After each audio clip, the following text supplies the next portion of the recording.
শ্রাবণ মাস হলো দেবাদিদেব মহাদেবের মাস। শ্রাবণ মাস কেন মহাদেবের এত প্রিয়? বন্ধুরা, আজকের পর্বে আমরা জানব শ্রাবণ মাসকে কেন ভগবান শিবের মাস বলা হয়। প্রতি বছর শ্রাবণ মাসে শুধু বাংলায় নয়, পুরো ভারতবর্ষ জুড়ে পুণ্যার্থীরা, সনাতন ধর্মের অনুগামীরা প্রতি সোমবারে ভগবান শিবের ব্রত পালন করে।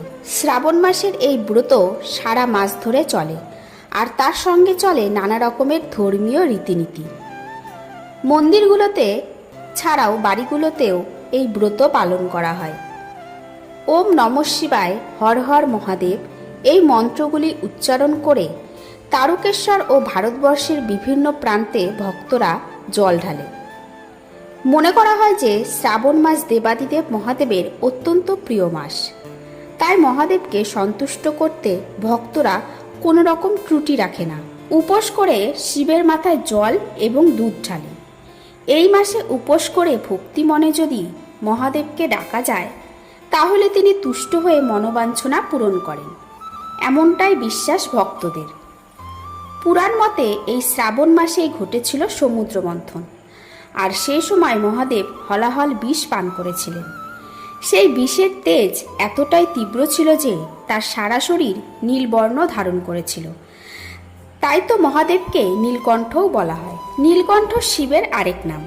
সেই সময় মহাদেব দুধ পান করেছিলেন এবং তার গলায় জ্বালা সেই দুগ্ধের মাধ্যমে প্রশমিত হয়েছিল। সেই জন্য মহাদেবকে সৃষ্টির রক্ষাকর্তা বলা হয়। নমস্কার বন্ধুরা, ধর্মোক্তি চ্যানেলে আপনাদের সবাইকে স্বাগত। শ্রাবণ মাসে শিব পুজো করার কিছু নিয়ম আছে।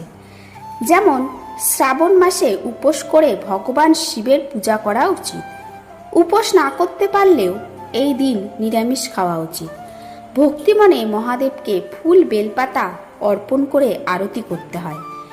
মনে বিশ্বাস করে তার পুজো করা উচিত। শ্রাবণ শব্দের উৎস হল শ্রবণ থেকে, তাই এই সময় শুভ কথা শোনা উচিত। প্রতি সোমবারে স্নান করে শিবস্তুতি পাঠ করা অত্যন্ত শুভ।